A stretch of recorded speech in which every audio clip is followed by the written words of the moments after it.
자, 오늘 할 책은 미래의 부입니다. 그래서 이 책 있으신 분은 같이 보시면 될 것 같고, 이거는 이제 그 전에 이분이 썼던 책이 바로 에이트예요. 에이트도 우리가 읽었을 때 굉장히 센세이션이 일어났었거든요. 이거는 이제 4차 산업혁명 이후에 AI가 어떻게 이 시대를 변화시키는지에 대한 내용들이 나와 있던 책이에요. 왜냐하면 인간이 하는 자리를 모두 이제 AI로 바뀌게 될 건데, 그러면서 인간이 일자리를 잃게 되고, 그러면서 인간들이 그러니까 뭐 하층민이 된다, 뭐 이런 내용들이 이렇게 나와 있던 책들이 있고, 저도 이 책을 읽었을 때 정말 이렇게 밑줄 막 그으면서 굉장히 열심히 읽었던 책이거든요. 그래서 여기서 이제 우리 인종을 AI를 조종하는 인간이 이제 상류층이 되고, 중간이 AI보다 더 낮은 인간들이 존재하게 될 거다, 이런 얘기들을 에이트에서 했었고, 이제 그 다음 코로나 시기에 작년에 나온 책이에요. 이제 미래의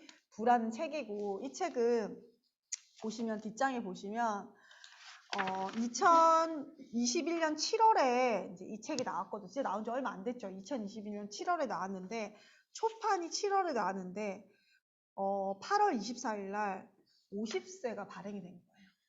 그러니까 55번도 아니고 50번이나 더 찍어낸 거예요. 보통 1, 2에 인쇄하기도 쉽지가 않은데, 굉장히 많은 사람들이 다시 이 책을 굉장히 많은 사람들이 이 책을 이제 다 사서 본 거죠. 그러니까 미래의 부가 뭔지에 대해서 우리는 관심이 많죠. 미래의 부가 뭐냐면 돈 얘기라는 얘기예요. 돈 얘기. 어디에 돈이 있느냐, 미래의 돈을 버는 게 어디에 있느냐를 이제 이 책에 나와 있는 책이고요. 그럼 제가 프롤로그부터 한번 읽어볼게요. 나는, 나, 그리고 당신은, 그리고 우리는 지금 무엇을 준비해야 되는가? 코로나여가지고 뭔가 이제 완전히 스탑돼, 셧다운이 됐었죠. 집에 움직이지도 않고 집에 있던, 그것도 사실 옛날 얘기 같지 않아요? 코로나 한 명이 걸리면 학교 애들이 다 못 갔어요. 근데 지금은 어때요? 걔만 안 가고 보건소에서도 코 찌르기도 안 하잖아요. 굉장히 집에서 내 스스로가 내 몸을 지키는 정도고, 근데 또 발표가 되겠지만은 곧 마스크도 쓰지 않는 시대, 또 이렇게 시간이 이렇게 많이 변하고 있거든요. 2019년에 에이트가 발간됐을 때 다가올 미래를 바라보는 책으로 이제 그런 얘기가 있었지만, 그 미래에 대한 좋은 제시가 있었지만, 이런 시대가 당장 어떻게 올까? 4차 산업혁명 AI 얘기했을 때 이제 코웃음을 치고 그렇게 빨리 오지 않을 거라고 얘기를 했던 거예요. 근데 다른 사람들이 뭐냐면, 이건 맞는데 먼 미래다. 내가 처음에 2013년도에 뭐 3D 프린터라든지 자율주행차라든지 그런 얘기를 했을 때 정말 애들 방귀 뀌는 소리 하고 있네라고 얘기했거든. 근데 생각보다 진짜 빨리 왔어요. 내가 생각했던 것보다 더 빨리 온 것 같아요. 근데 그게 비현실적인 얘기라고 했지만 지금 최근 들어서 완전히 달라졌다는 거예요. 왜냐? 내 주변에 전문직 종사자나 기업 하시는 분들이 굉장히 많이 변했대. 그러니까 굉장히 빠른 속도로 변화를 인지하고요. 그게 그 이후에 어떤 화두가 된 게 바로 코로나19가 모든 상황을 굉장히 비대면 상황에 익숙하게 만들어 버린 거예요. 그러면서 AI로 바뀌게 된 것들 굉장히 많거든요. 비대면 문화가 접하면서 AI 시대가 도래했다는 것을 내 몸으로 체감으로 느낀 거예요. 먼 미래가 아니고. 여기서 이제 스티브 잡스가 아이폰을 만들었던 얘기가 나오거든요. 아이폰이 등장하기 전에는 그냥 이제 전화기는 이제 전화를 받는 용도였어. 핸드폰은 집에서 말고 내가 이동하면서 전화를 받는 용도 정도로 우리가 이제 사용을 했던 거예요. 근데 현재 아이폰이 나오는 거는 아이폰으로 당연히 전화도 받지만 우리가 카톡으로도 하죠. 문자뿐만 아니라 대화를 이제 할 수 있는 수단이 됐고요. 그것도 무료예요. 그리고 유튜브로 내가 좋아하는 강의도 들을 수 있고, 뭐 그 사람이 책 읽는 것도 들을 수 있고, 뭐 강의실이 되기도 하고, 내가 게임을 할 수 있는 어떤 아이템을 볼 수 있는 공간이기도 하고, 각자의 취향대로 요리를 또 배울 수 있는 공간이기도 하고, 그리고 패션을 볼 수도 있고, 막 이렇게 여러 가지, 그리고 음악을 들을 수도 있죠. 그게 다 폰으로 이용이 가능한 거예요. 그리고 앱을 다운받으면 내가 좋아하는 것들을 또 이제 해볼 수도 있고, 게임도 할 수 있고, 여러 가지 것들을 할 수 있죠. 그리고 내비게이션으로도 우리가 운전할 때 쓰기도 하고, 그리고 여기서 화상회의를 하기도 하고요. 정말 24시간 내에 이 폰 하나를 잡고 살게 된 거예요. 스마트폰이 우리 삶의 일부분이 되고 내 몸의 일부가 된 거예요. 없으면 어때요? 스마트폰 없는 세상에서 살 수 있을 것 같으세요? 스마트폰 하나만 살 수 있을 것 같잖아. 진짜 그렇게 시대가 바뀐 거예요. 우리 몸의 일부가 된 것처럼. 최근에 에이트를 읽었을 때도 에이트에서도 2000년대 초반부터 우리가 이제 이 시대가 바뀌는 게 2090년까지 100년을 두고 이제 스토리를 썼는데 코로나19가 생기면서 그 인공지능으로 대체되는 게 굉장히 급격하게 빠르게 짧아졌다는 것을 전문직이라든지 뭐 기업 하시는 분들이 너무너무 바로 코앞에 닥친 피부로 느끼는 현실이라고 인지하게 된 거예요. 이 코로나가. 우리는 그 코로나 시기에 아무것도 하지 않고 집에 있고 어떡하지 두려움 코로나에 걸릴까 봐 두려워하던 그 시기에 전문직 종사자, 기업을 하시는 분은 이 시대가 진짜 빨리 돌아오겠다는 걸 느낀 거예요.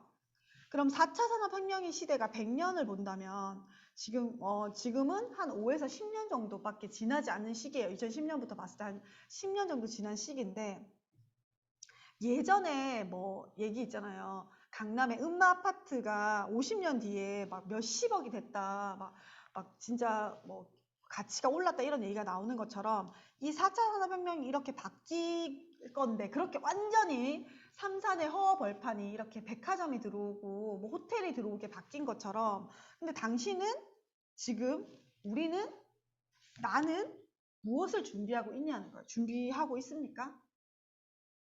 상상만 하죠. 우리가 막연하게 진짜 전혀 준비가 되어 있지 않은데 어떻게 내가 의지만 있다면 이 새로운 부의 흐름을 올라탈 수가 있는 거예요. 당신 어떻게 올라타실 준비가 되셨습니까?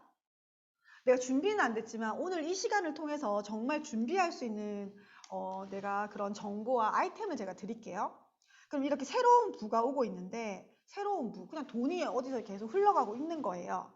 근데 이런 AI 시대, 코로나 이후의 시대에 어떻게 돈이 흘러가는지에 대해서 제가 이제 얘기를 해드릴게요. 한 번도 겪은 적도 없고 떠올라 본 적도 없는 미래예요. 코로나도 뭐 이렇게 올 줄 알았나요? 이렇게 2년에서 3년 정도 뭔가 스탑될지 우리는 아무도 예상하지 못했잖아요. 코로나를 겪으면서 우리는 무엇을 겪었냐는 거야. 우리 옛날 얘기에 이제 조물주보다 위에 건물주라고 하고 건물 하나 있으면 진짜 좋겠다고 그게 인생소득이 된다고 얘기를 했잖아요. 현재 어떠냐면요. 우리나라를 봤을 때도 강남에 부동산에 공실이 생기기 시작한 거예요. 우리가 이제 울산에 사니까 강남의 분위기를 모를 수도 있는데 삼산만 봐도 생각해보세요. 삼산에 얼마나 월세가 비쌌을까요? 지금 보면 삼산이 다 죽었어요. 1층이 거의 비어 있거든요. 왜? 사람들이 그렇게 돌아다니지 않는 거예요. 그러니까 굉장히 정말로 옛날에는 막 북새통을 이루면서 가게 막 새 가게가 들어서고 강남역, 가로수길, 청담동만 해도 그 상가만 가지고 있으면 부자가 됐었는데 이제 무너지기 시작한 거예요. 대기업이 운영하는 대형 상점들도 줄줄이 문을 닫는 거예요. 우리 동네 CGV만 해도 마찬가지잖아요. CGV가 있는 건물들 다 마찬가지거든요. 미국도 똑같아요. 맨하탄의 5번가는 미국 최고의 핵심 부동산이었다. 거기만 있으면 그냥 부자인 거야, 부자. 대대손손 부자, 자산가처럼 했는데 거기 역시도 공실이 시작하고 이제 상가 부동산이 몰락하기 시작한 거예요. 되게 무서워요. 부자들이 이제 위협을 느끼는 거예요. 코로나가 끝나면 무너진 상가 부동산이 회복할 수 있을까? 이제 상황이 이제 경기가 좋아지니까 사람들이 오겠지. 근데 하지만 누구도 긍정적인 답을 찾을 수가 없다는 거예요. 인공지능 4차선 IT 기술에 넘어서서 우리가 이제 그것들을 우리가 아마존도 쓰고 있고 마이크로소프트, 구글, 애플 그런 IT도 수익이 폭등했다, 폭락했다. 그때는 잘 나갔다, 지금은 또 힘들고 이게 또 어떻게 될지 모르는 거예요. 이제 그런 상황들을 계속 얘기를 하는데 또 에이트란 책에서도 얘기했지만 인공지능 시대로 인해서 일자리가 사라질 일자리를 또 굉장히 많아졌어요. 가깝게는 우리가 원래 꼭 학원 가서 아까 좀 전에 준비되셨습니까 했지만 학원 가서 공부했다면 지금 온라인으로 뭐 아까 밀크티라든지 LEI라든지 온라인 수업들도 굉장히 많아졌거든요. 화상 수업도 되게 많잖아요. 뭐 영어 수업 같은 경우도 그렇게 바뀌고 있는 것들 되게 많은데 에이트에 나왔던 얘긴데요. 1913년도에 이제 스타트 기업 켄쇼라는 그 AI 회사에서 이제 인공지능 켄쇼를 개발했어요. 근데 그래서 골드만삭스 우리 이름은 들어봤잖아. 투자 회사예요. 세계적인 투자 회사에 이제 그 켄쇼가 들어가게 된 거예요. 들어갔다고 이제 걸어서 이렇게 들어간 게 아니고 그냥 그런 컴퓨터 한 대가 거기 들어간 거예요. 근데 그 컴퓨터가 있잖아요. 켄쇼는 있잖아. 먹지도 않죠? 쉬지도 않죠? 퇴근해요? 휴가 가요? 24시간 내에 천재 수준의 집중력을 발휘하는 거야. 지치지도 않고 화내지도 않고 짜증내지도 않아. 그래서 월스트리트의 연봉 걔네들이 뭐 최고치를 겪었겠죠. 600명 중에 2명 빼고 다 집에 돌아갔대요. 왜? 켄쇼가 그 일을 다 하니까. 2명 빼고 다 집으로 돌아갔다는 얘기가 그때 에이트에서 나왔었거든요. 근데 그게 의사, 그러니까 능력 있는 어떤 전문직들이에요. 의사, 약사, 판사, 검사, 변호사. 이 교사들이 인공지능에 대처되기 가장 높은지 알고 있는가? 믿기도 어렵고요. 믿고 싶지도 않지만 엄연한 사실이라는 거예요. 일본에서도 공무원에 이제 그 AI를 넣었었는데요.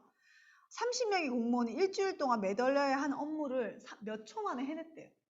그럼 바뀔까요? 안 바뀔까요? 바뀌겠죠.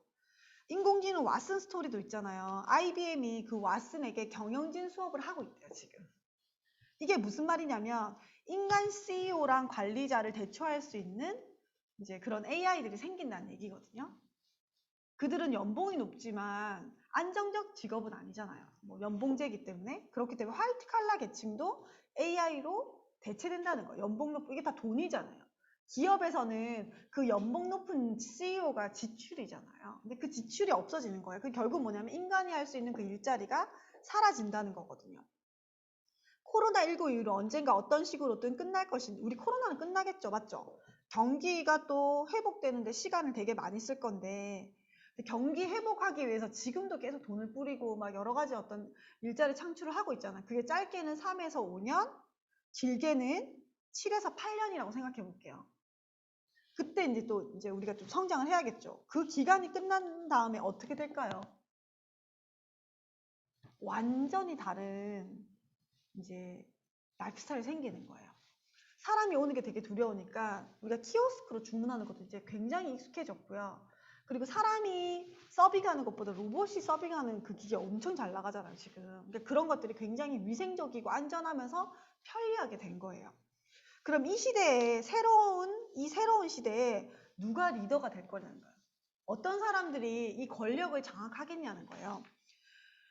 시대적 흐름을 봤을 때, 그러니까 우리가 역사를 배우는 게 뭐냐면 그 역사에서 시대적 흐름을 보면서 거기서 우리가 배울 점이 있기 때문에 역사를 배우잖아요. 2차 세계대전이 끝난 다음에 굉장히 많은 신생 독립국들이 생겼거든요. 그 신생 독립국 중에서 개발도상국이 된 거죠. 이제 진짜 막 전쟁에서 그래서 선진국이 된 유일한 나라가 우리나라예요. 개발도상국이 선진국이 된 유일한 나라, 우리나라. 대단하죠. 근데 그 이유가 뭐냐고 봤어요. 왜 우리나라만 이렇게 대단해졌을까? 결국은 뭐냐면 경제적으로 윤택해졌기 때문에 정치, 사회 부분의 민주화가 이루어진 거예요. 아무리 정치, 사회, 민주화가 이루어져도 돈이 없으면 그냥 무너지고 몰락하게 되어 있거든요. 공산주의가 무너진 이유도 돈이 없었기 때문이죠. 그 모든 것들이 경제력으로 그 국가의 미래가 결정이 되는데 내가 살만해야지 남도 도울 수 있고 기부도 하고 봉사문화도 생기고 배려심도 생기는 거 아니에요. 그쵸?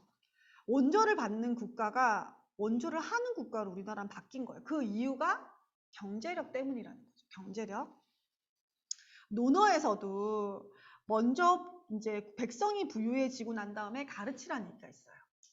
맞지 않아요? 내가 부유해져야지. 부모 때에서 돈을 벌어야지 자식 때에 교육을 투자한다는 얘기가 있잖아. 그쵸? 우리 부모님들이 많이 배우지 못하셨죠. 우리 때는 다 대학을 갔잖아. 그러면서 이제 문화가 바뀌는 건데 먼저 부가 생긴 다음에 정치적, 정신적, 이제 철학적인 가치들이 생성되는 거예요. 상공업이 발달한 다음에 덕이 만들어진 거고요. 서양도 마찬가지예요.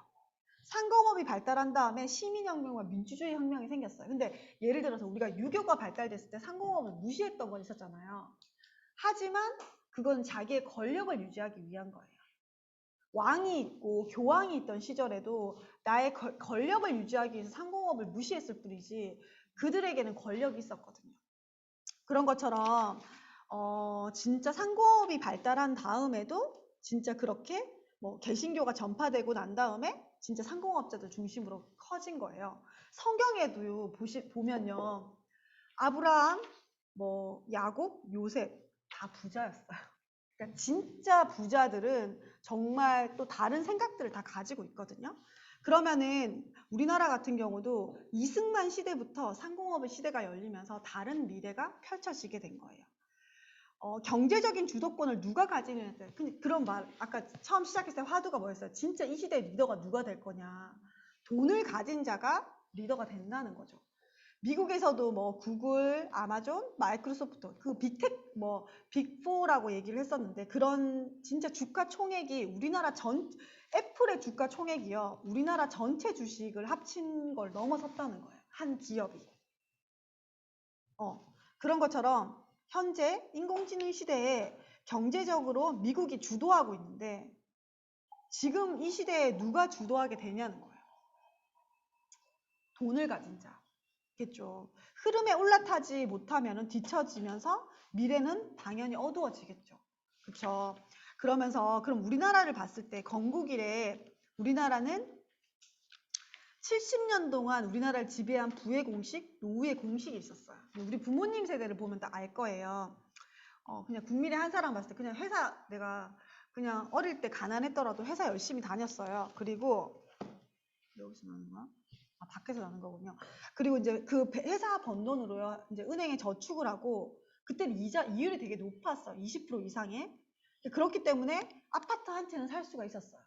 그쵸? 근데 그 아파트를 살 때랑 팔 때 금액의 갭 차이가 되게 많이 생기는 거예요. 살 때는 되게 저렴하게 2, 3천에 샀는데 팔 때는 한 2, 3억이 된 거야.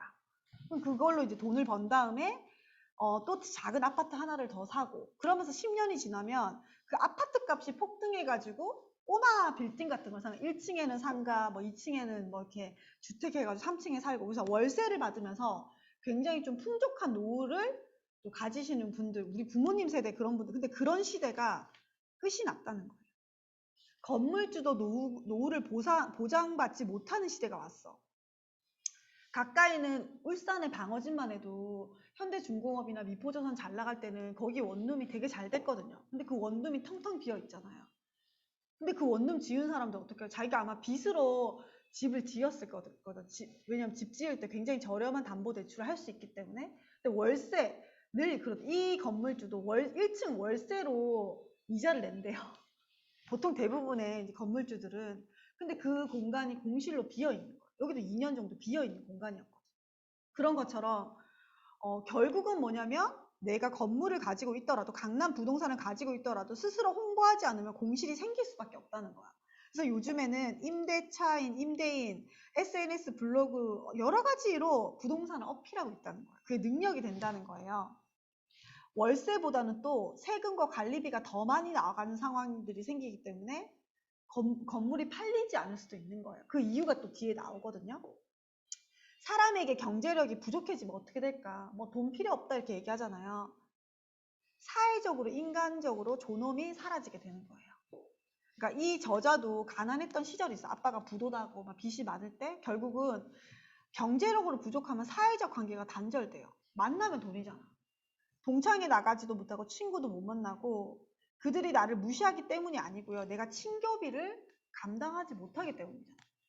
우리가 지난번에 돈보다 운을 벌어 했을 때 내가 2만 원 있을 때의 상황을 리더님이 막 상상하게 해줬잖아요.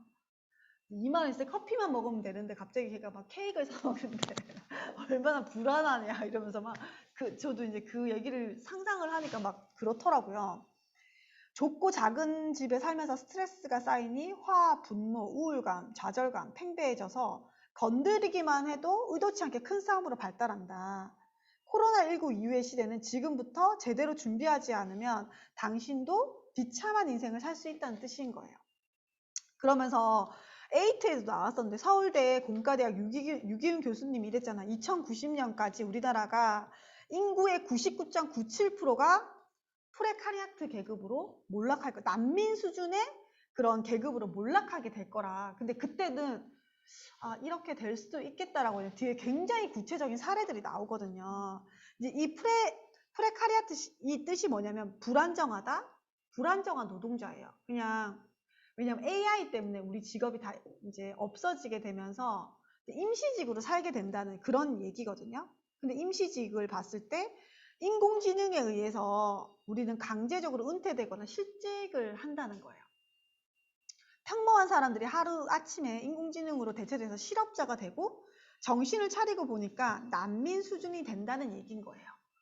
그러니까 나도 모르게 되는 거예요. 이게 갑자기 일어나는 일이다 보니까 지금부터 어떤 삶을 살게 되느냐에 따라서 내가 어떻게 준비하느냐에 따라서 프레카리아트로 전락할 수도 있고 남은 생애를 부유하게 살 수도 있는데 어떤 삶을 선택하시겠어요? 어떤 삶을 선택하시겠어요? 그치? 한번 그럼 볼게요. 우리나라 미래에 대한 얘기가 나오는데요. 여기 보시면 우리나라 미래를 예측을 한 정확한 지표예요. 근데 이게 현재 수준의 사회체제를 유지한다는 가정에서 더 떨어지거나 그럴 수도 있겠죠. 근데 이제 지금보다 더 지금 상태를 유지하고 미래를 예측했을 때 이 수치와 통계를 얘기한 건데요. 첫 번째 우리나라의 어떤 예측 첫 번째는요. 빈곤층이 도시의 주류가 되는 거예요. 왜 빈곤층이 주류가 되는지 한번 볼게요. 2045년 2045년 언제예요? 지금 2022년이잖아요. 그쵸? 한 23년 뒤에 지금 현재 인구의 가구 수가 이제 부모랑 같이 사는 인구가 613만인데요. 그게 350만으로 줄어들게 되는 거예요. 부모랑 같이 사는 이제 4인 이상의 가구가 반 이상으로 떨어지는 거예요. 그럼 1인 가구가 증가한다는 얘기잖아요. 그쵸? 사람이 없어지는 건 아니니까. 그게 뭐냐면 1인 가구가 줄어들게 되면 보통 왜 1인 가구 특징이 뭐냐면 여성, 청년, 고령층이거든요. 여성이거나 청년 혼자 살거나 나이가 들거나겠죠. 혼자 살게 되는 게. 그게 이제 출산율이 줄어들게 된다는 얘기예요. 아까 4인 이상 가구 결혼을 해야지 애랑 살고 엄마랑 살고 아빠랑 살고 이렇게 할 거 아니에요. 이제 그렇게 되면 출산이 줄어드니까 국가의 교육 시스템이 붕괴가 될 가능성이 높고요. 교육 시스템이 붕괴되면 좋은 교육자가 없겠죠. 인재도 나오지 않는 거예요. 사람 수도 줄어들지만 이제 우리나라를 이끌어갈 인재가 줄어들고 여기서 이제 아까 45년이라고 2028년만 돼도 인구수가 진짜 아까 600이었는데 390만 가구로 이후로 계속 떨어진대요. 이해되시죠? 계속 인구가 계속 2028년 이후로도 지금 6년 남았거든요. 계속 인구수가 줄어든다는 거예요. 그렇게 되면 어떻게 되냐면 1인 가구 수는 600만을 돌파했대요. 4인 가구는 줄어드는데 이제 1인 가구는 늘어났는데 왜 1인 가구가 늘어났다는 의미는 뭐냐는 거예요. 이제 한국경제연구원에서 발표에 의하면 보고서에서 그 특징이 여성, 저학력, 미취업이라는 거예요. 이해되시죠? 그 특징이 여성, 저학력, 미취업이라는 거예요. 우리나라 경제력, GDP는 계속 떨어질 수밖에 없는 구조라는 거죠. 왜? 그들의 소득은 높지 않다는 거예요. 역설적으로 말하면 우리나라가 그만큼 망해간다는 뜻이다. 1인 가구의 40%가 무직자고요. 이제 직업이 없으니까 당연히 소득이 없어진다. 그러니까 내가 왜 부모랑 같이 안 살고 왜 1인 다시 나와서 살까? 이거를 우리가 그때 같이 얘기를 했었는데 부모가 능력이 없기 때문에 같이 살고 싶지가 않대요. 힘들어도 나가 사는 거예요. 왜? 맨날 부딪히면 싸우니까. 그래서 또 나가고 그래서 또 따로 사는 거래요. 능력이 있어서 나가 사는 게 아니고 그냥 나가 사는 거예요. 2028년 지금 현재 어때요? 2022년이죠. 6년 남았어요. 제가 어제 7년이라고 했는데 계산해보면 6년이더라고요. 우리나라가 진짜 지난 10수년간 겪지 못할 충격적인 시대를 경험할 가능성이 높아요. 1인 가구 늘어나게 되고 결혼하지 않으면서 인구수가 줄어들게 되면서 빈곤층이 주류를 이루게 되는 거예요. 빈곤층이. 국가에 맨날 돈 달라고 하고 우리가 있잖아. 국가를 욕하면서 또 공짜 돈은 되게 원하거든요. 맞잖아. 혜택은 또 우리가 받고 싶잖아요. 근데 그게 이 책에서는 7년이지만 내가 1년이 지나서 책이 쓴 지 6년 남았어요. 우리가 지난 인생을 살아온 것처럼 이 6년을 보내면 어떻게 똑같이 그냥 보내. 코로나 전처럼 돌아가면서 먼 미래로 느껴졌던 가난한 1인 가구의 주인공이 바로 내가 될 수 있는 거예요. 나도 모르게. 그러면서 두 번째예요. 아까 이제 그 빈곤층이 늘어나게 된 두 번째는요. 노인인 거예요. 늙어가는 게 죄가 되는 나라. 아마 이제 내가 막 가난하고 빈곤해져 1인 젊은 애들이 나이 든 사람만 봐도 화가 날 수도 있어요. 세금 되게 많이 내게 되거든요. 노인 인구가 원래는 65세가 원래 15% 정도였어요. 2019년 현재. 근데 그게 5만 명이에요. 아까 기억나요? 1인 가구 수가, 그러니까 4인 가구가 350만 명으로 줄어든댔잖아. 근데 노인 인구가 현재 765만이에요. 서울 인구가 1000만이면 얼마나 많은 줄 알겠죠? 근데 그 노인이 돈을 버냐? 모아놓은 돈은 있을 줄 모르는데 돈을 벌질 못하고 있잖아요. 그러면 근데 더 무서운 거 뭐냐면 2047년에 그 노인 인구가 3배로 는대요. 2047년에. 그럼 여기서 3배면 얼마예요? 2천만. 2천만이 넘는 거야. 우리 남한 인구가 지금 5천이에요. 맞죠? 그러니까 진짜 많은 수가 노인이 된다는 얘기예요. 우리 부모님이 60, 70대라면 앞으로 2, 3년 뒤가 더 진짜 가능한 사실 아니에요? 왜? 우리도 이제 노인이 될 거니까. 그쵸? 그쵸. 더 많이 사니까. 근데 이렇게 초고령화로 도입된 기간이 프랑스는 150년이고요. 미국은 96년, 독일은 77년, 일본도 36년인데 한국이 어떻냐면요. 26년밖에 안 걸렸대. 서서 이렇게 되면 사회적으로 뭔가 준비를 할 텐데 갑자기 30년 동안 30년도 안 되게 이제 초고령화가 되니까 세계에서 제일 빨리 우리나라 무조건 1등이잖아. 초고령화가 되는 거예요. 근데 그 이제 세컨 밀레니얼 그 세대들이 은퇴를 하게 되면 퇴직연금을 받잖아요. 근데 보통 대부분 97.9%가 일시금으로 받는데 노후가 준비되면 그걸 조금씩 연금으로 받으면 되는데 100% 퇴직금을 받아버린대요. 그게 지금 사회적으로 굉장히 큰 문제거든요. 왜?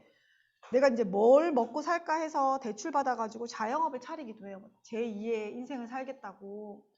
근데 지금 코로나로 이제 그것도 굉장히 힘들어진 그 신문에서 진짜 많이 나왔거든요. 너무너무 우울해지는 거예요. 아프기까지 하고. 또 있잖아요. 대출로 집을 샀어. 지금 살고 있는 집이. 근데 내가 이제 퇴직을 하게 되잖아요. 은행에서 바로 대출금을 갚으라고 해요. 근데 내가 원래는 직업담보대출도 있잖아. 집담보대출도 있고 내 직업을 잃게 되니까 대출금을 갚으라고 하니까 일시금으로 받을 수밖에 없는 거예요. 집에 깔고 있는 대출금이 있다 보니까 이제 그렇기 때문에 직장이 없어지니까 바로 갚아야 되니까 일시금으로 갚게 되면서 노인들이 너무 많이 이제 힘들게 되는 거죠. 근데 노인들이 또 이제 대출을 받는 경우도 굉장히 많은데 국민연금을 담보로 그 이유가 뭐냐면 병원비와 생활비 때문이라는 거예요. 왜냐하면 좀 이제 나이가 들기 시작하면 아프기 시작하니까. 한국의 노인 빈곤율은 50%예요. 이제 노인 100명당 50명이 이제 극빈층이나 OECD 국가 중에 최고 수치인데요. 그럼 나머지 50%는 부자일까? 그렇지 않다는 거예요. 그 나머지 50%도 근근히 살아가고 있는 거예요. 우리나라 전 연령층에서 60대 이상의 노인층만 유일하게 신용불량자가 늘어나고 있다는 사실도 눈여겨봐야 된대요. 그러니까 되게 말하지 않지만 굉장히 근데 왜 내가 이제 이들이 파산하는 이유가 왜 있냐 3가지로 얘기를 하거든요. 퇴직 연령이 너무 빨라진 거예요.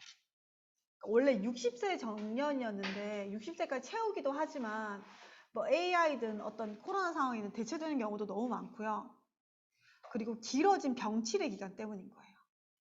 노인이 파산하는 대출을 내는 이유가 아프니까. 큰 병에 걸리면 돈이 많이 들잖아요. 근데 보통 건강을 유지하는 나이가 72세예요. 요즘은 그냥 60대 좀 넘으면 좀 아프기 시작하죠. 근데 한 20년 동안 아프대요. 72세에서부터 시작해서 빨리 안 돌아가시니까 20년 동안 병원비랑 생활비가 드는 거예요. 그리고 3번째가 경제적으로 독립하지 않은 자녀 때문이다. 그러니까 자녀 교육비가 평균 3억 5천 정도가 드는데 아까 저희가 준비를 했듯이 자녀 교육비가 이제 가계 초반에 자기가 젊었을 때 되게 많이 쓴 거예요. 지금 60대 분들이. 정신 차려보니까 돈 한 푼이 없는 거예요. 결혼까지 다 시키긴 했는데 돈이 없는 거예요. 그래서 2025년 독거노인은 200만 명에 이를 것이다. 그 중에 200만 명 중에 반이 최저 생계비 이하로 산다는 거예요. 그리고 이제 30명이 고독사하게 될 거다. 너무 무섭잖아. 200만 명 중에 130만 명이 너무 힘들게 산다는 거예요. 그래서 우리나라는 노인 자살률도 세계 1, OECD 국가 중에 1위예요. 모아놓은 돈이 있더라도 안심할 수가 없대요. 왜냐면 보이스피싱, 내가 어제 들었어. 누가 5천만 원 보이스피싱 당했다는 얘기 들었거든. 그러니까 그런 경우 너무 많고, 미국에서도 자녀가 이제 80에서 90세 부모님의 통장을 가져오면 돈 안 찾아준대요. 자녀가 부모님의 통장을 가져오면 돈을 안 찾아준대. 미국에서는? 응. 미국에서는? 왜냐하면 금융 착취 사례가 너무 많으니까. 근데 우리나라도 마찬가지라는 거. 80대 이제 피해자가 되게 많은데 우리나라도 70%가 여성이래요. 금융 착취, 자식이 돈을 빼들어 가는 거예요. 근데 그 중에서도 아들이 60%래. 우리 아들 가진 엄마 많죠. 그러니까 드라마가 아니고 현실에서 실제적으로 일어나는 일이 너무 많대. 근데 이거는 박지원 이사님 은행에 일하시잖아요. 그 얘기를 공감을 되게 많이 하시더라고. 그런 일이 너무 많은 거야. 특히 부모가 돈 많으면 더 그렇겠죠. 그 다음에 딸 배우자 간병인. 최근에도 남편을 죽인 사례, 보험금을 타려고 그런 사례가 너무너무 많은 거예요. 이런 비극을 막으려면은 자녀에게 경제적으로 자립할 수 있도록 어릴 때부터 경제교육 제대로 해야 되지 않나요? 근데 어때요? 학교에서 경제교육 하나요? 건강교육, 경제교육, 금융교육을 전혀 하지 않아요. 학교에서. 혹시 본인이 지금 젊다고 이런 걱정을 잠시 접어둬도 괜찮다고 생각하는가? 인공지능이 인간의 일자리를 대체하는 지금보다 더한 미래, 20, 30대가 살아가는 젊은 층이 노년기를 맞이했을 때는 완전히 클라이막스 시기라는 거예요. 그 지금의 20, 30대가 노인이 되는 시기, 그 시기가. 그래서 지금 아까 얘기했죠. 내가 진짜 지금 우리나라 현재 빈곤층이 많아지고 노인층이 많아지고요. 그리고 세컨 밀레니얼, 베이비붐 세대에 대한 얘기를 하는데요. 베이비붐 세대 58세 이제 그 베이비붐 세대가 은퇴하기 시작했고요. 이제 그 은퇴가 이제 2년 뒤면 완전히 끝나. 지금 올해나 내년쯤이면 이제 58 개띠가 다 은퇴하기 시작하거든요. 왜 이 세대가 되게 중요하냐면 이 세대가 제일 자산이 많아요. 이 세대가 굉장히 부자예요. 근데 이 세대가 가장 비참한 세대가 된대요. 이 베이비붐 세대가. 왜 그러냐면요. 부동산의 폭락인 거예요. 자산의 75%가 부동산인데요. 서울의 부동산이 하락할 거라는 거는 지금 예측 가능한 거예요. 이 얘기가 일본의 예시도 하고, 일본도 진짜 일본을 팔면은 미국 전체를 살 수 있는 너무 잘 나가던 호황기가 있었거든요. 무슨 소리 하노? 지금 이렇게 부동산이 잘 나가는데. 근데 그 버블이 팡 퍼지면서 지금 일본이 몰락했죠. 이게 영화가 아니고 드라마도 아니고 이게 지금 현재 사실이잖아요. 두 번째는 대출이라는 거예요. 이 베이비붐 세대가 제일 잘 나가지만 대출이 가장 많은 세대라는 거예요.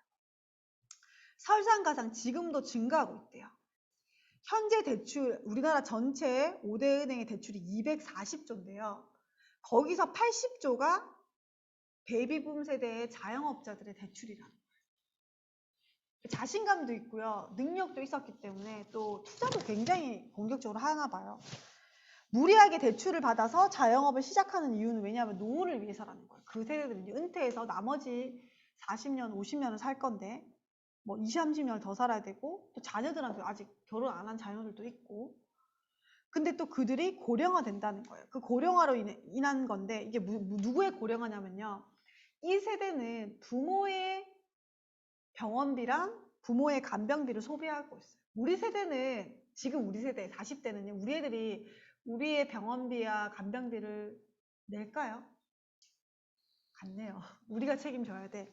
근데 지금 이 세컨 밀레니얼 이 시대는요. 부모의 간병비, 우리 부모님을 말하는 거예요. 우리 부모님도 우리 할머니의 병원비, 간병비를 된 것처럼 소비를 하고 있거든요.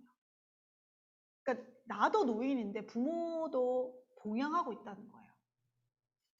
근데 베이비붐 세대가 이제 아까 그랬잖아요. 72세 이후로 아프기 시작하는데 치매, 뇌졸중, 심장마비, 당뇨에 걸릴 확률이 굉장히 높아지거든요.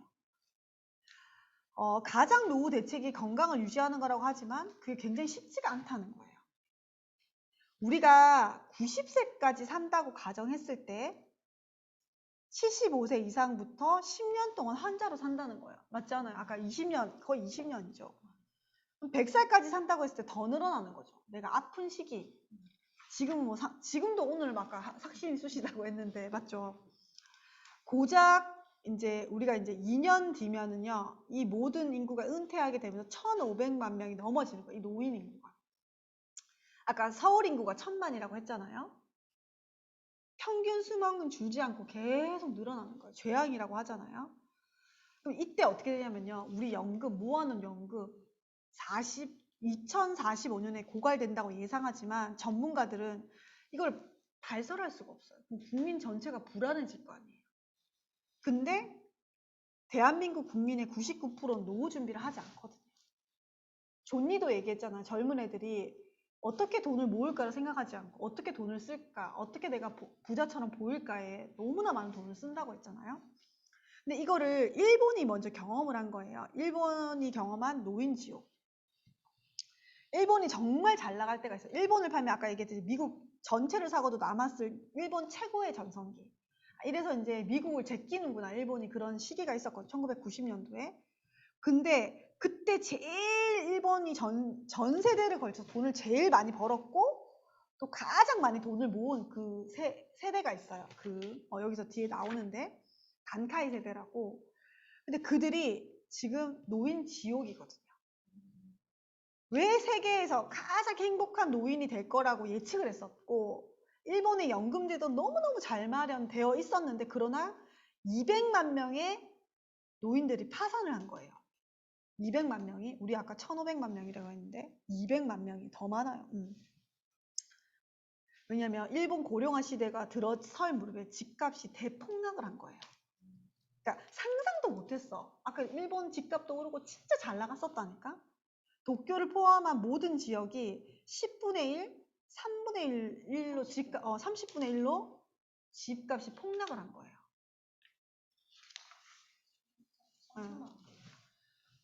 근데 재산의 대부분이 부동산이니까 그들은 중산층이라 생각했는데 갑자기 이제 빈곤층이 돼버린 거죠. 지금도 이제 그렇게 생각하시는 분 많잖아요. 노인 지옥에서 살고 있는데 일본 전체 인구의 아까 우리나라도 거의 아까 30% 정도가 노인 인구가 될 거라고 했는데 27%가 3,300만 명이 65세 이상 노인인 거예요. 일본이. 근데 기대 수명이 현재 남자는 81세, 여자는 87세예요. 그리고 우리가 뉴트럴리티 얘기할 때 또 건강 수명에 대해서 얘기하는데 건강 수명이 남자는 71세, 여자는 74세예요. 그때까지 약간 건강한 거예요. 근데 내가 평균적으로 병원 신세는 남자는 10년, 여자는 13년을 병원 신세를 지는 거. 한 20년. 지금은 그런데 우리 때는 아까 평균 20년 정도 병원 신세를 진다고 했잖아요. 여기서 이제 말하는 게 노인 요양보호 시설인데요. 4에서 5평짜리가 부부면 6억이래요. 현재 일본에서. 근데 이제 얘네들은 돈을 많이 모았던 시대이니까 요 정도 돈은 있는 거예요. 근데 거기에 입주대기만 52만 명이래요. 못 들어가는 거야. 그래서 현재 멀쩡한 애들이 직장과 학교를 그만두고 부모랑 같이 있는 경우가 너무 많대요. 이게 일본의 상황이 아니고 어쩌면 내가 겪을 일이 될 수도 있는 거예요. 일본이 장기 불황의 상징이 이제 잃어버린 20년이라고 표현하는데요. 이제 그게 노인 문제가 굉장히 큰 역할을 하게 된 거예요. 아까 얘기했지만 진짜 잘 나가던 그 시절에 단카이 세대라고 하는 그 세대가 곧 75세가 되거든. 그 잘 나가던 시절에 자기 그 시절에 잘 나가고 잘 쓰고 돈 많고 제 생각나요. 그때 내가 어학연수 갔을 때 이제 그 여행 다녔을 때 일본 애들이 그렇게 명품을 사 모으더라고. 엄마랑 딸이랑 여행 와서 쓰고 막 진짜 부유해 보이더라고. 아 쟤네 좀 잘 나가는구나. 일본 애들 좀 잘 나가는구나. 대학교 때. 근데 그런 일본이 몰락해서 너무너무 힘든 시기를 이제 노인 지옥이 된 거예요. 네, 그것 때문에 일본 국가 전체가 파산할 수 있는데 우리나라도 그 노인 지옥의 시대가 오고 있다는 거죠.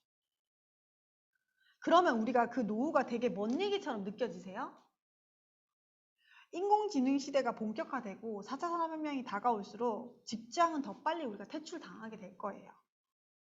거리에 폐지지 없는 노인을 보면 무슨 생각, 안타까우세요? 나는 저렇게 살지 않겠지. 과연 그럴까? 폐지 줍는 일이 있는 것만으로도 감사할 수도 있죠. 너무 대단한 생활력 있는 거잖아요. 진짜 일본에서 가장 많이 돈을 벌고 가장 많이 돈을 모은 그 세대도 노후 파산을 경험하고 노인 지옥을 겪고 있다는 것을 기억하라. 가난은 절대 사람을 행복하게 두지 않는다. 건강은 돈에 의해서 좌우된다. 어떻게 공감하세요? 뭐 내가 돈이 있어야지 건강 관리하는 거 아니에요? 고소득층이 저소득층보다 7년에서 15년 오래 산대요. 건강하게. 본인도 도시 빈민에서 10년 정도 이상 살았기 때문에 가난한 사람의 사정을 너무 가까이서 본 거예요. 잘 가난했던 시절이 있었기 때문에. 집집마다 중환자, 알코올 중독 환자가 한 명씩은 꼭 있고 가족끼리 하루가 멀다 하고 싸움을 벌인다는 거예요. 병수발을 하다가 생활고에 지쳐서 갈등을 겪기도 하고 결국 막 집안이 풍지박산 나기도 하고 돈이 많다고 모두 행복한 건 아니겠지만 부자일수록 건강하고 화목할 확률이 높은 건 맞잖아요. 돈 맞죠? 근데 막 우리가 말하는 뭐 아프리카 뭐 행복하다고 하지 인도 행복하다고 하지만 그들은 일단 인도의 이 스토리를 들으면서 인도가 있잖아요. 굉장히 카스트 제도 있잖아요. 불합리하게 살고 있어요. 평등하지 못한 국가잖아요. 그냥 태어났는데 내가 거지야. 그냥 살아야 돼. 태어났는데 내가 귀족이야. 그냥 그렇게 살아야 돼요. 되게. 그리고 여기서 지금 성폭행을 합법화하자고 말하는 나라예요. 인도가. 근데 진짜 그렇게 무기력하고 비참하게 살아가고 있는 곳이 인도거든요. 가난은 절대 사람을 행복하게 두지 않는다. 근데 우리나라에 이제 국민연금에 대한 얘기들이 나오거든요. 우리나라 국민연금을 다 내고 있는데요. 여기서 이제 말하면은 전체 95%가 100만 원도 못 받아요. 현재도 우리 아빠도 최고의 국민연금을 냈었는데 130만 원 받으시거든요. 200 안 돼요. 평균적으로 우리가 이제 그렇게 하는 거예요. 근데 평균 납입 기간을 봤을 때 근데 1988년도에 전두환 정권이 생겼을 때 굉장히 좋은 제도였어요. 내가 100만 원만 내면 최소 이제 월급이 100만 원이라면 3만 원만 내더라도 다달이 70만 원을 받았는데 그 중간에 국민연금 재정도 안 좋았고 무엇보다도 평균 수명이 늘어난 걸 감안을 못한 거야. 빨리 돌아갈 수 있죠. 60세, 70세면 돌아갈 수 있는데 막 100세까지 사니까. 그래서 국민연금에 대한 스토리가 막 쫙 나와요. 지금 보면.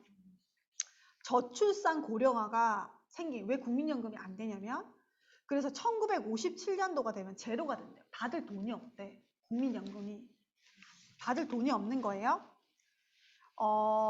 1939년이 되면요. 국민연금 납입액보다 지급액이 더 많아지대. 돈을 더 많이 줘야 돼. 적자예요. 그 돈 어떻게 메꾸겠어요? 2039년, 지금 2022년이에요. 몇 년 남았어요? 17년 후면은요. 국민연금이 우리가 받을 돈, 우리가 돈을 받아야 되잖아. 노인이 되면. 근데 모아놓은 돈이 없는 거야. 적자. 파산인 거예요. 25년, 그러니까 완전 영원. 근데 그건 다 알고 있어. 내가 어제 우리 남편한테 몰랐냐고. 근데 우리 자식 때가 아닌 우리 때에 파산될 확률도 되게 높아요. 그러니까 이거는 언론 플레이 할 수가 없는 거예요. 왜 우리가 억지로 다 내고 있잖아. 연금은 결코 우리 노후를 보장해주지 않아. 예를 들어서 공무원 연금을 볼게요. 이제 그들이 240만 원을 받아요. 근데 이제 국민연금은 월급에서 4.5%를 내고 국가에서 4.5%를 내주고요. 공무원 연금은 월급에서 9%를 내고 국가에서 9%를 대줘요. 그러니까 총 그냥 국민연금은 9%고 여기는 18%를 이제 떼는 거예요. 근데 공무원 연금이 많은 것 같지만 공무원은 퇴직금이 없어요. 이게 다 포함된 돈이에요. 네네. 근데 공무원 연금이 언제부터 적자였냐면 1993년부터 적자였어요. 그럼 그 돈은 어디서 메꿀까요? 세금에서 메꾸는 거죠. 사학연금? 사학연금 뭐냐면 대학 교수라든지 다른 어떤 교육계통이 그런 공무원 연금 같은 거예요. 교육자들이 내는 그런 연금도 마찬가지고요. 그게 왜 다 돈이 없냐? 고령화 때문이에요. 너무 오래 사는 거야. 언제까지 살 거라고 예측을 했는데 그 사람들이 안 죽어. 또 얼마나 건강하시겠어요. 맞죠? 그리고 우리나라가 경제가 성장해야 되는데 코로나 뭐 이후로 경제 성장률이 계속 떨어지는 거예요. 국민연금이 계속 빨리빨리 바닥이 나면 평범한 서민들은 어떻게 될까요? 그러니까 나라는 절대 노후를 보장해 줄 수 없는 거예요. 사적연금이라고 여기를 표현하는데, 사적연금은 내가 이제 은행이나 보험을 통해서 내는 연금 있잖아요. 거기서 항상 하는 말이 뭐냐면, 나도 이 얘기 생각나거든. 아, 원금 보장됩니다. 원금 손실 없습니다. 이렇게 얘기를 하는데요. 2018년 1월에 금융감독원이 그 판매를 중단시켰어요. 연금저축 신탁을. 왜? 수익률이 1%인데요. 은행 수수료가 1%인 거예요. 그럼 뭐예요? 그냥 돈을 쌤쌤인 거야, 쌤쌤. 내가 만약에 1억을 투자했으면 1억밖에 못 받고요. 근데 30년간 1억을 모았어. 탈 때도 1억인 거예요. 짜장면 값 생각해봐요. 우리 600원에는 지금 2,000원 하잖아. 그러니까 그만큼 물가 대비 상승률이 전혀. 그래서 사기라고 팔지 말라고 한 거예요. 그게 우리나라 은행이 노후에 대하는 방법이다. 은행을 믿지 말라고 한다. 창구 직원이 권하는 웬만하면 사지 않은 것이 좋다. 왜? 대부분 의미가 없으니까. 은행은 절대 그 돈을 지켜주지 않는다. 은행은 절대 고객을 이롭게 해주는 것이 아니다. 근데 그건 우리가 알고 있죠. 왜냐면 여러 가지 책을 통해서 느꼈으니까. 연금저축펀드, 이제 여기 뭐 진짜 존리에 대한 되게 이분이 있잖아요. 굉장히 자기의 사적 감정을 여기 되게 많이 넣었어요. 그러니까 책이 객관적이라고 생각하는 게 아니라 내가 이 책을 통해서 내가 토대를 가지고 얘기를 하면 될 것 같고, 이제 수익률은 이거 좀 높아. 6%예요. 지금 현재 뭐 은행 넣으면 1% 금리, 0.1% 금리 이렇게 얘기를 하는데, 주식시장이 무너지면 이것도 이제 무너지는 굉장히 위험한 구조라는 거죠. 그런 것처럼, 그럼 내가 아까 계속 새로운 부의 흐름을 올라타려면 어떻게 해야 되냐라고 했을 때, 유대인은 직장에 들어가는 순간부터 아주 젊은 시절부터 노후를 준비해야 된다고 했죠. 근데 걔네들은 그렇게 해서 부자가 된 거예요. 우리나라 사람은 언제부터 노후 준비를 할까요? 보통 노후 준비 언제부터? 50대 후반에 혹시 노후 준비 생각하고 계세요? 우리가 맞죠? 보통 대부분의 사람들은 50대 후반쯤 됐을 때 애도 이제 조금 내가 내 노후에 대해서 생각하는 거예요. 분명히 지금까지 말한 이런 것들이 쓰나미처럼 막 몰려들 거예요. 그게 6년 남았어요. 현재 2022년도인 것도 믿겨지지가 않죠. 막 2020년도에 막 우리 우주선 탈 줄 알지 않았어요? 근데 여기서 이제 로버트 머튼 교수, 세계적인 이제 재무 설계 전문가이신 분이 한국은 세계에서 가장 걱정되는 나라이다. 왜 이 교수가 우리나라를 이렇게 걱정했는지 모르겠어요. 그러니까 보였겠죠. 재무 설계가 제대로 안 됐으니까.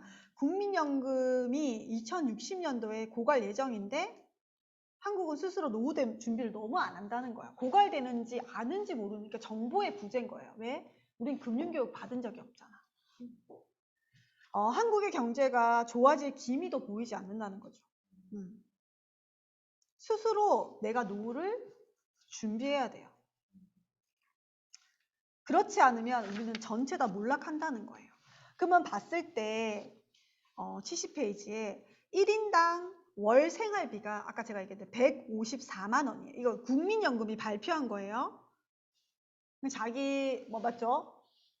근데 30년을 은퇴 후에 은퇴를 60세에서 만약에 30년을 더 산다. 90세예요. 근데 아까 은퇴가 빨라질 수도 있댔잖아. 40세에 은퇴하면 몇 년을 더 살겠어요? 50년을 내가 더 자금을 마련해야 돼. 그러면 어떻게 되냐면요. 11억이 필요해. 11억 8백이 필요해. 부부면. 혼자 살면 5억 5천이고요. 근데 여기에 의료비가 빠져 있어요.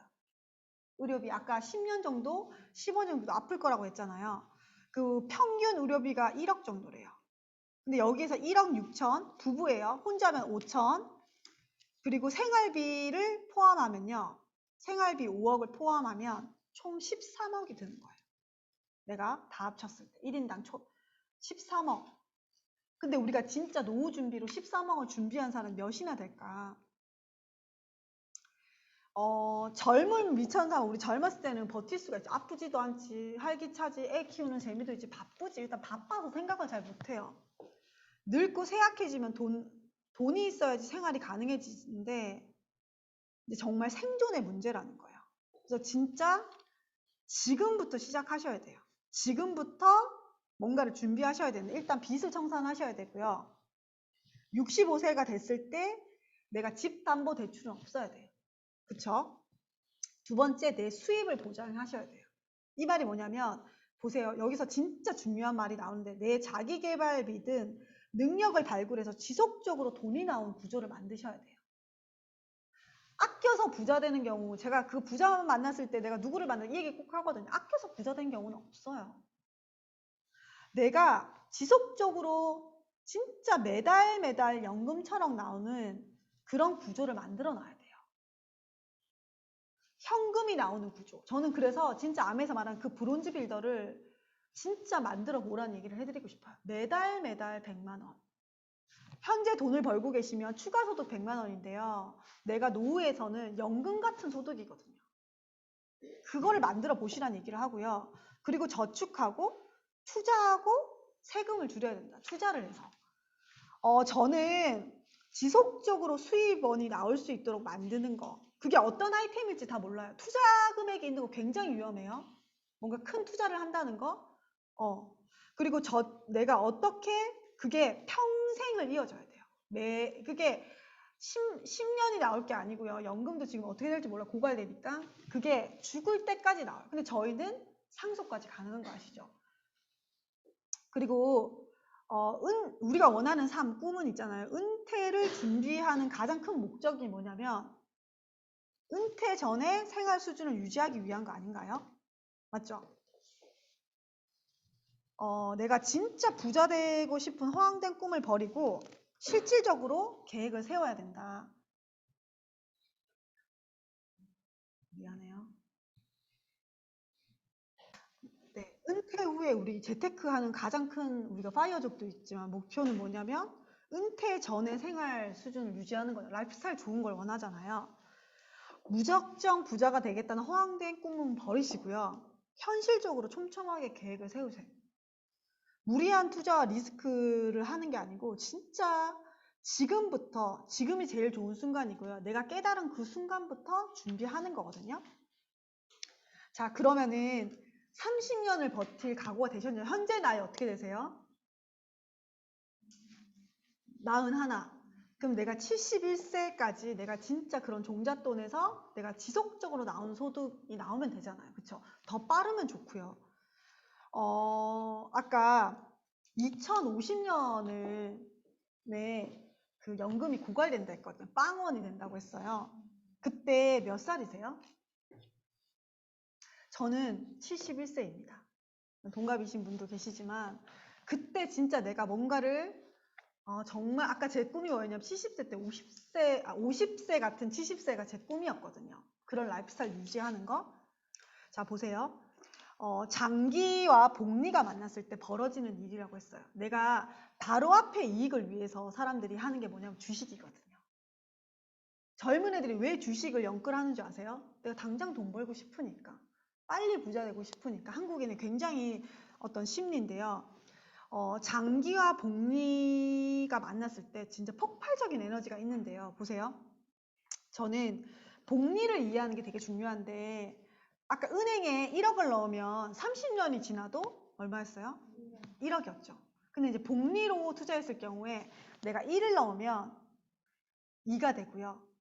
2를 넣으면 복리이기 때문에 2배로 4가 되고 4가 되면 8이 되고 8이 되면 16이 되고 16이 82가 되는 내가 1억을 넣었는데 1억이 된다는 건 무의미한 거 아닌가요? 근데 진짜 그렇게 복리의 개념으로 뜨는 건 너무 좋은 거 아닌가요? 그쵸? 내가 한 달 동안에 10억 그냥 한 번에 탁 줄게랑 한 달 동안 내가 처음에 100원 주고 내일 2배로 키워줄게. A를 선택하시겠어요? B를 선택하시겠어요? 상상도 할 수 없는 갭 차이가 생기거든요. 그럼 내가 그 복리의 개념을 정확하게 이해하는 게 필요하고요. 저는 암에 30년이고 10년을 두고 준비를 했거든요. 제가 아메이 10년 차예요. 그럼 내가 그 10년 동안 꾸준하게 만든 그 네트워크로 연금 3억 만든 거예요. 월 보너스 1,000만 원씩 매달 들어오고요. 연말에 1억 이상의 보너스가 들어온다는 거. 이것만 해도 2억 2천 정도거든요. 그러니까 중장기 계획을 세우라는 걸 전 말씀드리고 싶어요. 장기적인데 복리의 개념으로. 처음에 쉽지 않을 수 있거든. 왜? 투자 금액이 없으니까. 내가 쉽게 하는 건 아니지만 내가 진짜 배워서 정말 그 시스템을 만들어서 내가 나아가는 건데요. 기존의 부의 공식은 완전히 깨졌습니다. 월급을 착실하게 저축해도 이자는 거의 불지도 않고요. 부동산 투자 역시 더는 정답이 아니죠. 연금만큼 나의 노후를 지켜줄 거라는 기대도 지금까지 제가 말씀드렸죠. 헛된 거예요. 그럼 이 새로운 부의 흐름 어떻게 될 것인지. 저는 이제 제가 이제 아메 비즈니스를 하니까 최근에 이제 굉장히 빠른 속도로 성장하시는 아메에서 파운더스 에메랄드만 돼도 연봉 1억이거든요. 그런 리더님들을 봤을 때 맨디의 키노트, 삼성전자를 퇴사하고 현재 회사에서 잘린 게 아니야. 스스로 퇴사하고 아메 비즈니스를 하고 있고요. 그리고 또 뭐 2년 11개월 만에 뉴다이아몬드가 되신 뭐 만나면 손해가 아니지 손혜진 리더님, 그분은 SOE를 그냥 자기 스스로 젊은 나이에 퇴사하시고 아메 비즈니스를 하고 있고요. 그리고 뭐 강설아 리더님은 현대자동차 연구원 출신이더라고. 근데 그 사람들이 회사를 다니는 것이 아니고 그냥 퇴사하고 아메 비즈니스만 하는 거예요. 그러면 저는 그걸 봤을 때 왜 저런 인재들이 정말 다니던 회사를 때려치고 아메 비즈니스를 할까? 결국은 뭐냐면요. 그냥 그 스폰서들한테 들은 얘기죠. 정말 내가 공부 열심히 하고 대기업 들어가면 부자가 되고 잘 살 줄 알았는데 부부의 삶이 나아지지 않은 거예요.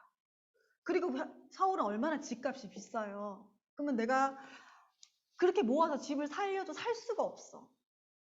부의 사다리가 끊어졌잖아요. 근데 그거를 변화할 수 있는 수단은 이것저것 다 알아봤겠죠. 근데 아메이만한 게 없는 거예요.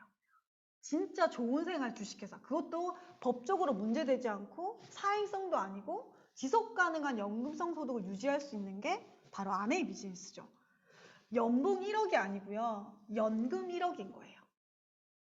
그렇기 때문에 지금은 진짜 내가 정확하게 이해하고 그 시간에 전략적으로 돈이 아닌 시간과 노력을 쓰시는 걸 전 집중하라고 말씀을 드리고 싶거든요.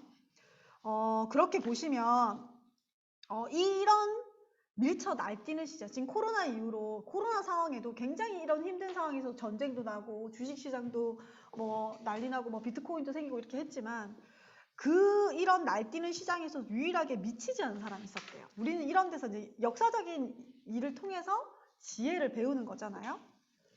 1997년도에 이게 되게 재밌는 스토리인데요. IBM에서 딥블루라는 AI 이제 컴퓨터를 만든 거예요. 그래서 체스 게임을 했는데 누가 이겼을까요? 딥블루가 이겼어요. 이 1997년도에 IBM에서 만든 딥블루, 우리나라도 되게 비슷한 일이 있었죠. 코로나 전에 2016년에 그렇지. 알파고와 네. 이세돌의 바둑 경기. 그때 어땠나요? 슬프게도 알파고가 이겼죠. 우리 그때 슬프다 했잖아. 근데 그거는 당연한 이제 미래에 대한 어떤 예측인 거죠. 근데 그때 남들은 막 이렇게 있을 때 빌 게이츠, 스티브 잡스, 주크버거, 레리 페이지, 뭐 이거 구글을 창시자 이들은 그냥 그게 휩쓸린 게 아니고요. 그 시기에 프로그램 짜가지고 앱을 개발한 거예요.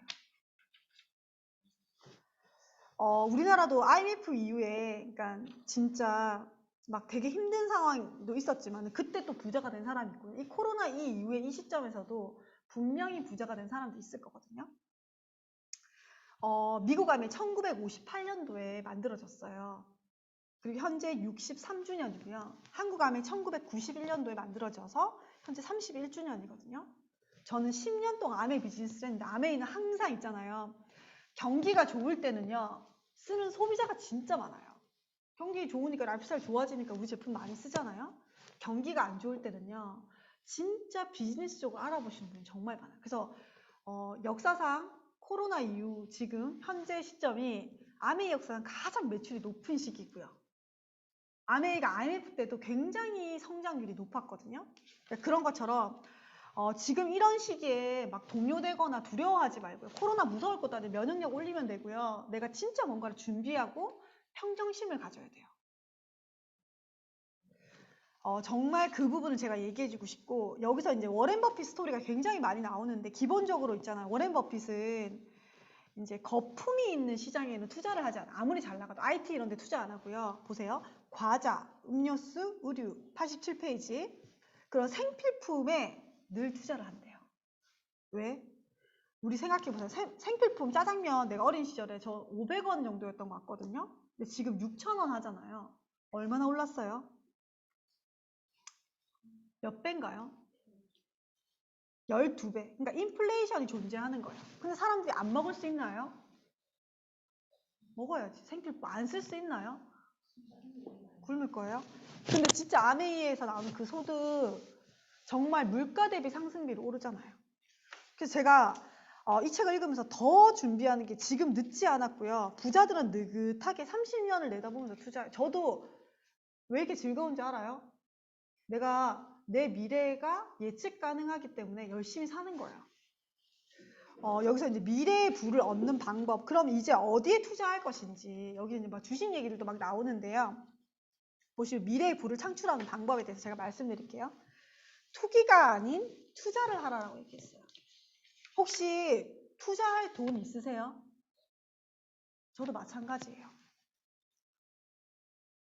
투자할 돈 없었기 때문에 저도 아메이라는 수단을 만나서 시간과 노력에 투자했어요. 아메이는요, 제일 좋은 게 노샵이에요. 샵 차릴 필요 없고요. 제품 안 사놔도 돼요. 집도 마찬가지고요.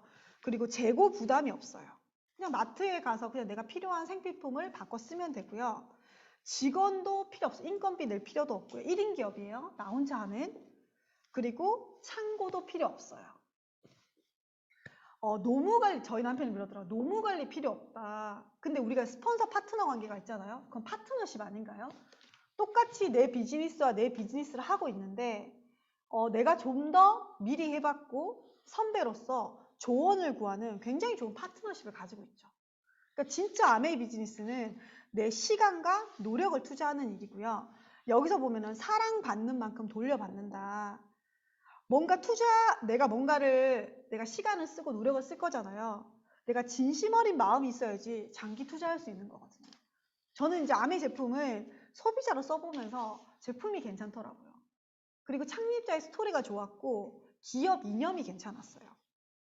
그리고 정말 내가 한 만큼 돌려주는구나. 그러니까 이런 스토리를 넣으면 되게 좋을 것 같아요. 그래서 그렇게 너무 좋았어요. 영국 속담에 부자가 되려면 부자에게 점심을 사라는 얘기가 있거든요. 근데 왜 그럴까요? 부자가 점심 사야지. 그쵸? 부자가 되고 싶으면 부자를 따라하라는 뜻인 거예요. 부자가 밥을 먹을 때 어떤 얘기를 하고 그때 뭔가 정보가 있는 거죠. 그런 것처럼 진짜 이미 내가 알고 있다. 내가 투자한 게 망하면 안 되잖아. 전제 조건이 있어요. 이미 세계 1위 기업이어야 된다는 거예요. 근데 진짜 아메이가 바로 그런 회사잖아요. 그래서 정말로 내가 예전에 이런 원망한 적 있어요. 우리 부모님이 강남 아파트를 사놨어야 되는데 우리 부모님이 삼산에 저 뻘땅을 샀었어야 되는데 그래서 우리가 부자가 됐는데 그런 후회 필요 없고요. 곧 억만장자가 아닌 조만장자가 나올 거래요. 그 첫 번째 조만장자가 조프 베조스라는 얘기가 있거든요. 조만장자가 이제 탄생한다는 의미가 뭐냐면요. 전 인류의 부가 걔한테 흡수된다는 거예요. 그러니까 걔만 부자가 된다는 거예요. 나머지는.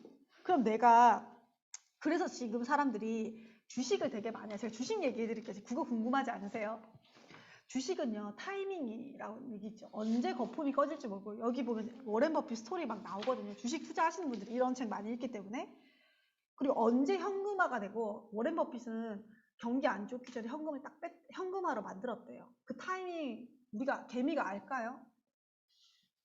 그리고 언제 내가 봤을 때 헬스케어가 뜬대. 그럼 언제 헬스케어에 어떤 회사가 뜬다는 거 알아요? 주종목? 근데 뜨다가도 떨어져. 시기마다 달라. 제가 주식 하시는 분 많이 보는데 심혈관계를 조심하셔야겠더라고요. 그리고 그 외에는 그리고 저기 거북목도 조심하셔야 돼요. 그 시간과 노력을 거기에 다 쓰고 있는 거예요.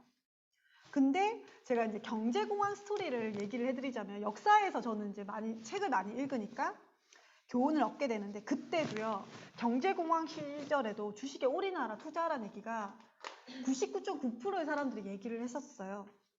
빚을 내서 투자하고 안 하면 바보였어요. 근데 미국의 상공회의소 장관도 이런 호황이 없다 투자하라라고 얘기했었는데 엄청난 사람들이 맞다 하고 투자했겠죠. 근데 경제 공황이 터진 거예요. 그래서 사람들이 그 돈이 다 종이 조각이 된 거야. 그래서 그때 엄청난 사람들이 자살을 했었거든요. 그러니까 사람들이 왜 주식을 이렇게 열광할까? 또 돈을 벌기도 하거든요. 그럼 내가 돈을 벌어서 좋기도 하겠죠. 근데 돈을 잃기도 하는 것도 생각해 보시잖아요.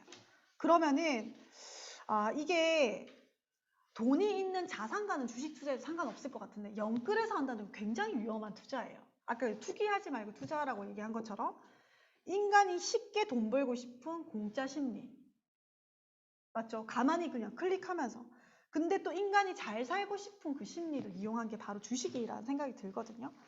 내가 정말로 내가 어떻게 하면 안정적인 투자, 지속 가능한 연금을 만들 수 있을지 생각해 보시고 여기 마지막에 이 고령화 시대에 100세 이상 사는 시대에 연금이 필요한 시절에 아이템으로 답은 헬스케어라고 얘기를 했거든요. 제가 생각해도 건강, 뷰티, 환경은 죽었다 깨어나도 무너지지 않는 아이템이에요. 저희 진짜 제품력이 그래서 되게 우수한 것 같고 또 사람들이 고령화되기 때문에 원하는 소득이 지속적으로 나오는 연금 소득. 파산되지 않는 나도 받을 수 있고 우리 아이까지 상속이 가능한 그 연금 소득을 원하시잖아요. 그게 바로 아메이 안에 있거든요. 저는 마지막으로 당신은 어떤 사람이냐고 물어보고 싶어요. 각종 저기 IT 핸드폰에 들어가서 앱을 통해서 늘 돈만 쓰는 사람인가요? 아니면 내가 30년을 준비해서 내가 돈 버는 시스템을 만들고 싶은 사람인가요? 돈만 쓰는 사람이라면 미래의 빈의 가난의 흐름에 올라탄 사람이고요. 내가 돈 버는 일에 관심이 있고 배우고자 하는 사람은요.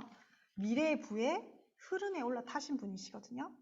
저는 여기서 아메를 통해서 돈 버는 방법, 배움을 돈으로 바꾸는 기술, 그리고 진짜 큰돈 부자 되는 허황된 꿈이 아니고 매달 꼬박꼬박 연금같이 나오는 소득, 그 복리의 마법을 경험하는 분들이셨으면 좋겠습니다. 네, 이 책 마무리할게요. 감사합니다. 감사합니다.